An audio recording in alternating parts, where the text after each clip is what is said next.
હવે ઇન્ટરનેટ આવી ગયું, ઇન્સ્ટાગ્રામમાં કેટલા બધા ફ્યુચર્સ આવી ગયા. આમ ફોટો પાડીને સીધો અહીંથી રવાના કરે, હામાવાળાને એમ થાય કે ઓહો આપણને તો ઇન્દ્રની અપ્સરા મળી ગઈ. પછી રૂબરૂ મુલાકાત થાય તઈ ખબર પડે ક્યાં બાત કરતે હો યાર, આપને તો બહુત હમારે સાથ.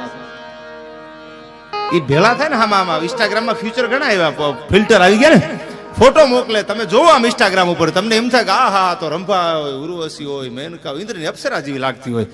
એટલે તો પછી હામી વાતું મંડે થવા ભાઈ, હું મને લગી તું મને, તું મને લગી હું, આ તો લૂણ વળું ત્યાં પાણી અને પાણી વળું ત્યાં લૂણ. હામી લાગી જાય, પછી આયોજન કરે. એકચ્યુઅલી મળવું ક્યાં? પછી એકચ્યુઅલી મળે પછી ખબર પડે કે એકચ્યુઅલી કુવામાં ઉતારીને વરત વાટી લીધા હો. હવે મારું બેટું આમે ન જવાય, આમે ન જવાય, આંખા જાય તો બુડી જાય ને ઓરા રહે તો તરસ્યા રહી જાય. અને પછી ઈ જે ભટકે ને એને બટકી ગયા કહેવાય. આ કેને આપણે બટકી ગયા, બટકી ગયાનો મુદ્દો આ થાય.